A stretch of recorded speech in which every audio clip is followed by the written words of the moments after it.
Surat cyber crime સેલે APK file મોકલી mobile hack કરતી ગેંગના 4 ઇડા આરોપીઓને જામતારાથી બિહારના પટના સુધી 2545 કિલોમીટરનો પીછો કરી ધરપકડ કરી હતી. આરોપીઓને ઝડપી પાડવા પોલીસે હજારો કિલોમીટરની સફર કરવાની સાથે વેશ પલટો પણ કર્યો હતો. સુરત સાયબર ક્રાઇમ સેલની ટીમે દેશભરમાં સાયબર ફ્રોડનો જાળ બિછાવનાર ગેંગ સામે કાર્યવાહી હાથ ધરી હતી. આરોપીઓ PNB1.apk સહિતની ફેક એપીકે ફાઇલો તૈયાર કરી લોકોને વોટ્સએપ અને SMS મારફતે મોકલતા હતા. મોબાઈલમાં એપીકે ઇન્સ્ટોલ કરાવતા જ આરોપીઓને ફોનના SMS, કોન્ટેક્ટ, કોલ લોગ્સ અને બેન્કિંગ સંબંધિત માહિતી સુધી પહોંચ મળી જતી હતી. ત્યારબાદ પીડિતોના બેંક ખાતામાંથી રૂપિયા ટ્રાન્સફર કરી સાયબર ઠગાઈ કરવામાં આવતી હતી. પોલીસે ટેકનિકલ સર્વેલન્સના આધારે જામતારા, દેવઘર અને ત્યારબાદ બિહારના પટના સુધી 2545 કિલોમીટરનો પીછો કરી 4 આરોપીઓ ઝરુલ અંસારી ઉર્ફે ચાંદ, સદુલમિયા, રજન કુમાર, સુનિલ પ્રસાદ સોની, આદિત્ય રાજ ઉર્ફે અમન રાજીવકુમાર અને સમીર ઉર્ફે શક્તિમાન કુતબુદ્દીન મિયા અંસારીને ઝડપી પડ્યા હતા. તપાસમાં એક મુખ્ય આરોપી સાથે જોડાયેલી 336 એપીકે ફાઇલ મળી આવી હતી. આ ફાઇલો દ્વારા 31,174 મોબાઈલ ડિવાઇસ, 5,613 SMS અને 1,06,643 ટ્રાન્ઝેક્શનની વિગતો સામે આવી છે. આ ટ્રાન્ઝેક્શનની કુલ રકમ 125 કરોડથી વધુ હોવાનું પોલીસ તપાસમાં સામે આવ્યું છે. પોલીસે આરોપીઓ પાસેથી મોબાઈલ ફોન સહિતનો મુદ્દામાલ કબજે કરી વધુ તપાસ શરૂ કરી છે, જે અંગે સાયબર ક્રાઇમ DCPએ વધુ માહિતી આપી હતી.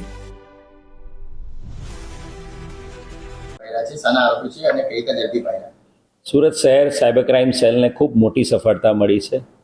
એપીકે ફાઇલ જે સાયબર ક્રાઇમની એક મોડસ ઓપરેન્ડી છે ને, લેટેસ્ટ ચાલુ વર્ષે 2026માં સમગ્ર દેશમાં એપીકે ફાઇલ મોબાઈલમાં અને અન્ય સોશિયલ મીડિયા પ્લેટફોર્મ મારફતે મોકલીને એની લિંક ક્લિક કરીને સાયબર ક્રાઇમ અને પોતાના જે પૈસા, બેંક અકાઉન્ટના તમામ પૈસા જે અકાઉન્ટમાંથી ઉપડી જતા હતા, એ સાયબર ક્રાઇમની એક મોટી મોડસ ઓપરેન્ડી એપીકે ફાઇલ છે. અને આ એપીકે ફાઇલ અનુસંધાને એક કમ્પ્લેન્ટ 1930 પર સાયબર ક્રાઇમ પોલીસ સ્ટેશનને મળી હતી.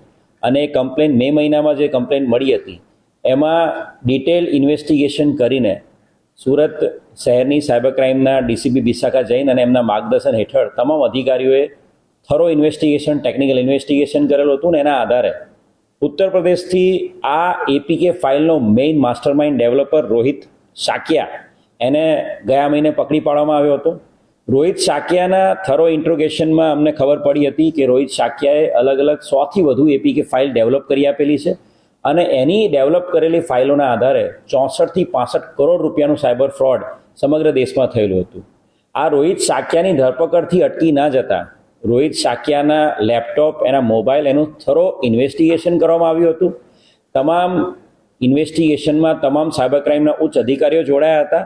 અને રોહિત શાક્યાના પ્રોપર રિમાન્ડ મેળવી એના ઇન્ટ્રોગેશન અને સાથે સાથે એના મળેલા લેપટોપ અને મોબાઈલના થરો ઇન્વેસ્ટિગેશન, એના આધારે એક આખી ગેંગ જે મુખ્યત્વે જામતારાથી ઓપરેટ કરે છે, એ ગેંગ સુધી પહોંચવામાં સાયબર ક્રાઇમ સેલને મોટી સફળતા મળી છે.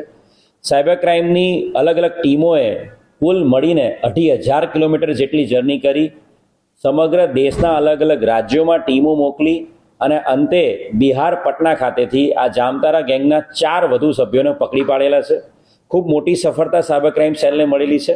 આ જે આરોપીઓ જે પકડાયા છે એ ઝરુલ અંસારી, રાજન કુમાર, આદિત્ય રાજ અને સમીર ઉર્ફે શક્તિમાન છે. ઝરુલ અંસારી ઉર્ફે ચાંદ એ આ તમામ એપીકે ફાઇલનો જે જામતારાથી આખી ઓપરેટ કરે છે આખા દેશમાં, એનો માસ્ટર માઇન્ડ છે. એણે અલગ અલગ વ્યક્તિઓ પોતાની નીચે રાખેલા છે એના ગેંગના સભ્યો તરીકે.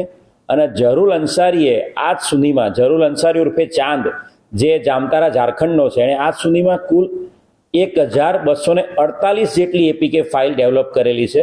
અને આ એપીકે ફાઇલ, એમાંથી જે મુખ્ય એપીકે ફાઇલ જે સુરત શહેર સાયબર ક્રાઇમે જેની અંદર ઇન્વેસ્ટિગેશન કરીને આખું આ ડિટેક્શન કર્યું છે, જે PNB1.apk ફાઇલ, આ એપીકે ફાઇલ જે આપણા આરોપી રોહિત શાક્યાએ બનાવી આપી હતી, એ પણ ચાંદના કહેવાથી જ બનેલી હતી.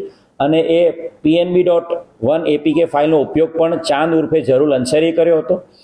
આરોપી જે રોહિત જે વિનોદ શાક્યા પકડાયો હતો, વિરેન્દ્ર શાક્યા, એ આરોપી પકડાયો એની માહિતી પણ આ લોકોને ઇન્સ્ટાગ્રામ દ્વારા સુરત સિટી પોલીસના પેજ પરથી અમને ખબર પડી હતી. અને ત્યારબાદ રાજન, આદિત્ય અને સમીર જે અન્ય 3 આરોપી પકડાયા છે, એમણે ચાંદનો સંપર્ક કર્યો હતો, જે પણ એની સાથે કામ કરે છે, કે હવે રોહિતની જગ્યાએ અમે તમને એપીકે ફાઇલ ડેવલપ કરી આપીશું. એટલે રાજન અને આદિત્ય એ પણ એ એપીકે ફાઇલ ડેવલપ કરી આપે છે, અને સાથે સાથે સમીર ઉર્ફે શક્તિમાન એ પણ ચાંદ સાથે મળીને કામ કરે છે, અને જેનું મુખ્ય કામ આ ટેકનિકલ ઓપરેટર તરીકેનું અને ડિસ્ટ્રીબ્યુશન પાર્ટનર તરીકેનું છે. ટેલિગ્રામ મારફતે આ લોકો સમગ્ર દેશમાં આ જે એપીકે ફાઇલ છે એપીકે ફાઇલ ડેવલપ કરીને આપતા હોય છે. અને સમગ્ર જામતારાની આ જે ગેંગ પકડાઈ છે, ઝરુલ અંસારી, રાજન, આદિત્ય અને સમીર, આ ચારનું ફર્ધર ઇન્ટ્રોગેશન કરતા એ ખબર પડી છે કે આ ટોટલ જે 1248 એપીકે ફાઇલ છે, એમાં જે ઇન્વેસ્ટિગેશન જે અત્યાર સુધીમાં જે વિશ્લેષણ જે કરવામાં આવ્યું છે, ટેકનિકલ ઇન્વેસ્ટિગેશન, એની અંદર અત્યાર સુધીમાં કુલ 336 એપીકે ફાઇલનો ડેટા અમને મળ્યો છે, જેની અંદર કુલ મળીને સમગ્ર દેશમાં 31,000 મોબાઈલની અંદર આ એપીકે ફાઇલ ડાઉનલોડ કરવામાં આવેલી હતી.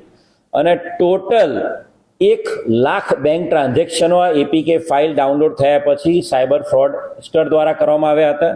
અને કુલ મળીને આ 336 ફાઇલો દ્વારા 125 કરોડનું સમગ્ર દેશમાં સાયબર ફ્રોડ આચરવામાં આવ્યું હતું.